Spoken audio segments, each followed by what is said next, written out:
Okay, guys, so we're back in here now. This is what I put together, which you should have something fairly similar now, which would be 32 beats with an AABA form.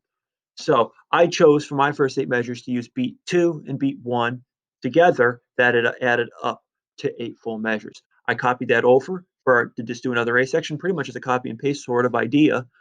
Then, of course, measure 17, like I had focused in right here in our notes, is going to be at the beginning of the B section. So I've used beat 6 and 7 because each one was 4 measures. We had to have a total of 8 measures from 17 up through then 24. That's going to be sounding definitely different from our A section. So that is my B section. And then, of course, my A section beats 2 and 1, just like the beginning, and it should end at the end of measure 32. Now, you may notice it's kind of hard to see this all on one screen. So if you guys take a look on the far right, we're still getting to know all of our buttons. Right over here, you have the magnifying glass. If you click on the minus magnifying glass, it'll zoom you out. And now you can see all 32 measures in one view. Okay. Now, what we're going to talk about now is adding a second track. Now, first things first, our track is going to have the name of the first beat that we deleted right back at the beginning. So if you take a look over here where it says swung beat 100 BPM 01, we're going to click that and hit backspace. And you can name it whatever you like. I'm just going to call it our drum beats. All right. So there we go. So now what we're going to do is actually add a second track right in here. So we have a second line like this. So I'm going to go back to loops. And this one may be good to have some headphones. You have a few options here on what you use. The first few up, if you scroll up in the Tasha Couture loops, we have some bass parts. If you scroll down below the beats, we got some flute parts. We've got some guitar parts. We got some horns, piano, and so have you. You guys can have some fun and mess with this here. I'm just going to go ahead and pick flute. Why not? Sweet. All right, I'm going to drag my flute over now. I got to be careful here. We're not going to drag it onto our first track. We're going to drag it right below here. And suddenly, there we go. We've got our flute. Now you'll notice here our track name on the left matches the name of the beat itself. Sorry, the loop itself. So what I'm actually going to do is I'm going to just go in here. Whoa. I'm going to go in here, highlight it, double click, delete it. I'm just going to call this flute because that's the part it is. Okay.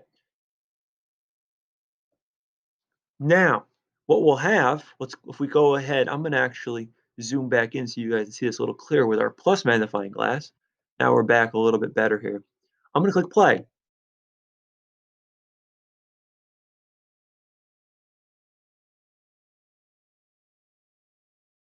When I click play right here, our play button, we have our loop, our cycle going right up here. We're going to hear our first loop for the first 4 measures. As you can see, it'll end at 5.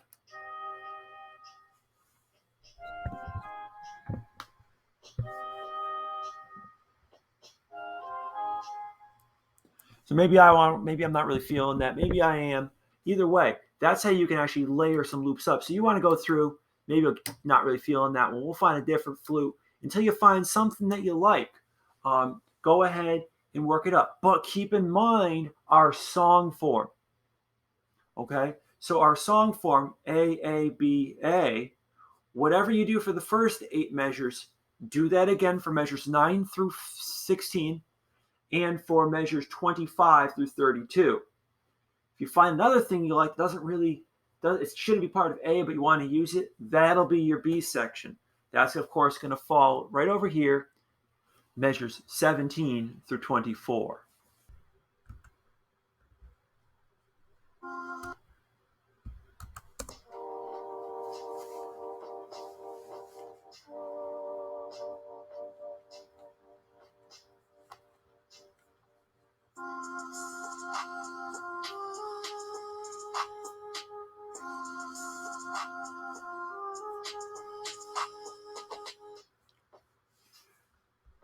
So you could see there that the first 4 measures, maybe you like it, could be easy background part for a rapper, but especially measures 5 through 8, that tended to bump a little bit better, had a nice flow, it mixed well. Not all the loops really go together, so you have to experiment here, have fun. That's really what it's all about. By the end of today, you should have 32 measures of both a track with your beats on the first track and some sort of instrument on this second track down here. And just name the tracks. First track, double click it, delete what's there, type in beats or whatever you want to call it, and your second track name at the type of instrument or whatever you're feeling calling that. All right, guys, you got 4 minutes here. Let's get those 2 tracks put in there. Remember your AABA form, all right? So you're gonna pick a loop or 2 to make up the first 8 measures, and you can just reuse that for the other A sections and find a different set of loops for your second track to make the B sections, all right? Feel free to refer back to the video if you need it, but the next few minutes are yours, and then we'll come back and wrap it up, and I'll show you how to save. Go have fun.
All right, guys, come on back to the video, please.